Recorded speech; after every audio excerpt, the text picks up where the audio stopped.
George Westinghouse filed his first patent at 22 years old. By 40, he had founded over 24 companies. By the time he died in 1914, his inventions were embedded in nearly every railroad in America, and his electrical systems were lighting cities across the world. And he didn't do this by being the smartest man in the room. He did it by being the one who refused to leave until the problem was solved. He was born in 1846 in Central Bridge, New York, the eighth of 10 children. His father ran a small agricultural machinery shop in Schenectady, and Westinghouse grew up inside it. He was not a student in any formal sense. He briefly tried to enlist at 15 before his father brought him home, but he finally joined the Union Army at 17 and later served as an acting third assistant engineer in the Navy. When the war ended in 1865, he came back to Schenectady with a mechanical education that no classroom had given him. He understood engines, pressure systems, and the way machines failed under stress. He was 19 years old and already restless. His first patent came that same year. It was a rotary steam engine, not a revolutionary device, but it showed something important. He was not tinkering, he was designing. He saw how machines worked and immediately began thinking about how they could work better. A year later, he invented a device for re-railing derailed freight cars, a practical tool that solved a real and recurring problem on American railroads. Derailments were expensive and dangerous, and getting a car back on the track quickly was a genuine operational problem. Westinghouse looked at it and built a solution. He was 20 years old and had already identified his arena. American railroads in the 1860s were expanding at a pace that outran every safety system designed to control them. Between 1860 and 1870, the total miles of railroad track in the United States nearly doubled, going from roughly 30,000 miles to over 52,000. Trains were getting longer, heavier, and faster. The braking system had not kept up. Every car on a train had its own brake, operated by a brakeman who rode on top of the car and turned a handwheel when the engineer signaled with a whistle. On a train with 20 cars, that meant 20 men had to respond simultaneously, in the dark, in the rain, on a moving surface, with no guarantee they would all act at the same time. They rarely did. Stopping distances were enormous, brake systems were dangerously inefficient, and accidents were common. The system was not just inefficient, it was killing people at scale. Westinghouse was 21 when he started working on the problem. He read about compressed air being used to power drills in the Mont Cenis tunnel, miles away from the compressor. What mattered was not just that air could move through a pipe, but that unlike steam, it could stay pressurized over distance. Westinghouse saw the principle immediately. If compressed air could hold its force through a long line, it could run the length of a train and apply every brake at once. The engineer would control the whole system from a single valve. No brakemen scrambling on rooftops, no delay, no guesswork. He developed the straight air brake and patented it in 1869. The design used a steam-powered compressor on the locomotive to fill a reservoir with compressed air. When the engineer opened the valve, air traveled through a pipe running the length of the train and pushed pistons that applied the brakes on every car simultaneously. He was 22 years old when he filed the patent. He had never built a railroad. He had never run a company. He had a working idea and the nerve to take it directly to the people who needed it. Getting the railroads to listen was its own battle. Railroad executives were not interested in being told their system was broken by a young man with no operational experience. Cornelius Vanderbilt, who controlled the New York Central, reportedly dismissed him in minutes. Westinghouse eventually got a meeting with the superintendent of the Panhandle Railroad in Pittsburgh, a man named W. Card, who agreed to let him test the system on a 4-car train. An early test run soon followed on a stretch of track outside Pittsburgh, near Steubenville. The train was moving at roughly 30 miles per hour when a horse and cart appeared on the tracks ahead. The engineer hit the brake valve. The train stopped in less than the length of the train itself. The horse and cart were unharmed. The brakeman on the roof had not moved a muscle. That demonstration changed everything. Within a year, Westinghouse had founded the Westinghouse Air Brake Company in Pittsburgh. He was 23 years old. The company grew fast because the need was undeniable. Railroad operators who had watched brakemen fall from moving cars in winter conditions did not need much convincing once they saw the system work. By 1872, over 2,000 locomotives and 7,000 rail cars had been fitted with Westinghouse air brakes. The numbers kept climbing, but he had already found a flaw in his own design and was working to fix it. The straight air brake had a fatal vulnerability. If the air hose between cars broke or disconnected, the brakes released entirely. A runaway train had no brakes at all. Westinghouse reversed the logic with the automatic air brake, patented in 1872. In the new system, the brakes were held off by air pressure. If the line broke, pressure dropped, and the brakes applied automatically. A disconnected train would stop itself. It was a safer system by design, not just by operation. The railroad industry recognized it immediately. By 1874, the Pennsylvania Railroad had begun wide adoption of the automatic brake. Other major lines followed. Congress later required railroads and interstate commerce to equip trains with automatic brakes under the Safety Appliance Act of 1893. A law built around the system Westinghouse had already pioneered. But he didn't stop at brakes. Westinghouse understood that stopping a train was only part of the problem. Knowing where every train was on a network of tracks was the other part. Railroad signaling in the 1870s was primitive and dangerous. Trains operated on time intervals rather than space intervals, meaning two trains could be on the same stretch of track as long as they had departed at different times. This worked until it didn't. And when it didn't, the results were catastrophic. Westinghouse founded the Union Switch and Signal Company in 1881 and began developing interlocking signal systems that used pneumatic and electrical controls to manage track switches and signals from a central point. A signal could not show clear unless the track ahead was actually clear. The system made it physically impossible for two trains to be routed onto the same track at the same time. He was not just improving railroads, he was redesigning the logic that kept them from destroying each other. By the mid-1880s, Westinghouse was one of the most powerful industrial figures in America.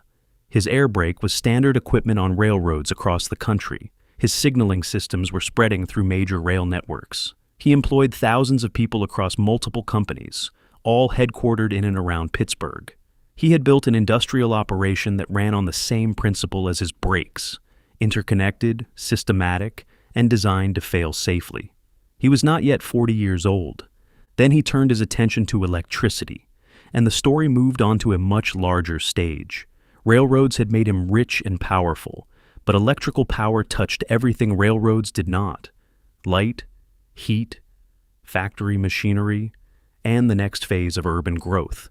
If he could build the dominant electrical system, he would stop being the man who made trains safer and become one of the men deciding how modern America itself would run. That ambition drove him out of one empire and into the fight for another. The electrical industry in the 1880s was young and violently contested. Thomas Edison had built the first commercial electrical system in New York City in 1882, running direct current through copper wires to power incandescent lights in Lower Manhattan. It worked, but it had a hard physical limit. Direct current could not be transmitted efficiently over long distances. The voltage dropped too quickly, and the system required generating stations close together to maintain power. That made it practical only in dense urban centers. Powering a factory 10 miles from a city, or lighting a town without its own generating plant, was not something Edison's system could do economically. The country was growing too fast and spreading too wide for a system with that kind of reach. Alternating current was the answer, but it was not Edison's answer. AC power could be stepped up to high voltage for long-distance transmission and then stepped back down for safe use at the destination. Westinghouse had been watching the electrical industry, and he saw exactly what Edison's system could not do. In 1886, he founded the Westinghouse Electric Company in Pittsburgh and began building an AC power system from the ground up. Working with William Stanley Jr., he helped launch the famous Great Barrington installation that same year, the demonstration that proved alternating current could light an entire town.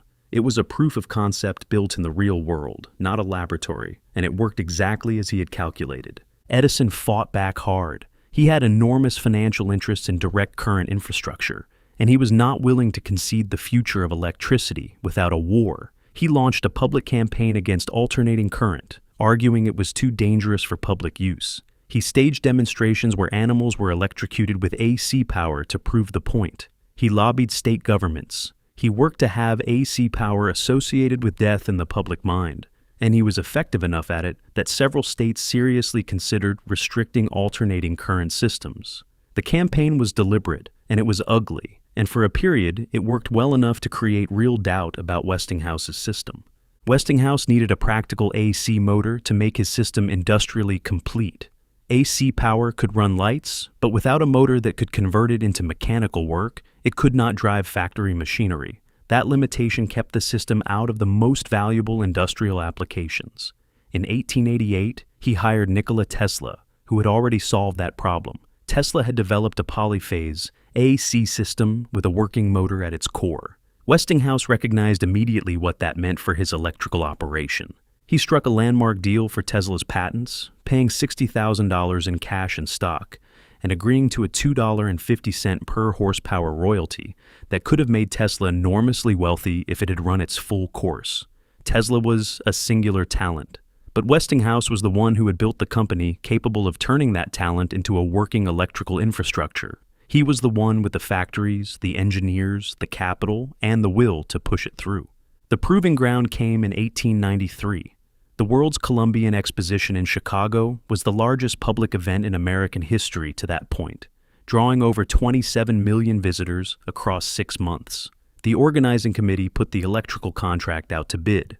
General Electric, using Edison's direct current system, bid to light the fair. Westinghouse underbid him by nearly half, offering to power the entire exposition with alternating current for $399,000. He won the contract. When the fair opened, over 100,000 incandescent lamps lit the grounds using Westinghouse's AC system. It was the largest electrical installation in the world at that moment, and 27 million people walked through it.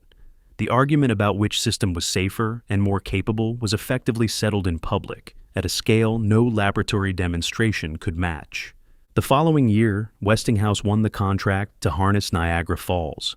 The Niagara project became the landmark large-scale AC hydroelectric station that proved long-distance power transmission at true industrial scale. The project took 2 years of engineering and construction. Power generated at the falls was transmitted 26 miles to Buffalo, New York, lighting the city and running its streetcars when the system came online in 1896. It was the first time in history that a major American city had been powered by a remote generating station at that distance. No direct current system could have done it. Westinghouse had not just won a business competition. He had demonstrated the model that would power the 20th century. Niagara changed what electricity meant at a national level. Great Barrington had shown that AC could work in the real world. Niagara showed it could power a city. A working industrial city was now running on electricity generated 26 miles away, and the implications were enormous. The location of a power source no longer had to match the location of the people using it. Rivers, waterfalls, and remote generating stations could feed factories and cities that had no generating capacity of their own. Westinghouse had spent the first half of his career making railroads safer. Now he had helped set the terms for how the entire country would be powered. His companies kept expanding through the 1890s and into the early 1900s. Westinghouse Electric grew into one of the largest industrial corporations in America. He helped develop and commercialize practical steam turbine generators for electrical production, adapting the designs of British engineer Charles Parsons for American power plant use. The steam turbine generator became the standard technology for power plants worldwide and remains so today. He held patents in electrical transformers, natural gas distribution systems, and friction draft gear for railroad cars. He was building across industries simultaneously, each company feeding into the next, each patent opening a new line of development. He was also known inside his companies for treating workers with unusual respect for the era. He instituted a half-day Saturday at his Pittsburgh plants in 1881. Making Westinghouse Air Brake one of the first major American manufacturers to reduce the standard 6-day work week. He established pension programs and accident insurance for his employees decades before such protections were legally required. He believed that a workforce treated fairly would work harder and stay longer, and the retention rates at his companies bore that out. His workers did not just build his products. Many of them stayed for entire careers. But the scale of what he had built eventually became the thing that threatened to undo him. Westinghouse had always financed expansion aggressively, reinvesting capital into new ventures before the previous ones had fully matured. For most of his career, the growth justified the risk. Then the panic of 1907 hit. The financial crisis froze credit markets across the country and Westinghouse Electric, carrying significant debt from years of rapid expansion, could not refinance its obligations. The company owed more than it could service in a locked market. Westinghouse fought to hold it together through the fall and winter of 1907. He negotiated with creditors, restructured debt, and pushed back against the banking interests that were moving to take control. He was 60 years old and fighting with the same stubbornness he had shown decades earlier. It was not enough. In 1907, he lost control of Westinghouse Electric to a banking syndicate. He remained involved in an advisory capacity for a period. But the company he had built from a single idea about alternating current was no longer his to direct. He did not stop working. He founded the Westinghouse Machine Company and continued filing patents into his 60s, including work on steam turbines, air springs, and shock absorbers for automobiles. But his health was declining steadily. He had suffered a series of physical setbacks, and the energy that had driven him for 4 decades was finally running short. He died on March 12, 1914, in New York City. He was 67 years old. He held more than 360 patents across his lifetime and had founded or co-founded about 60 companies.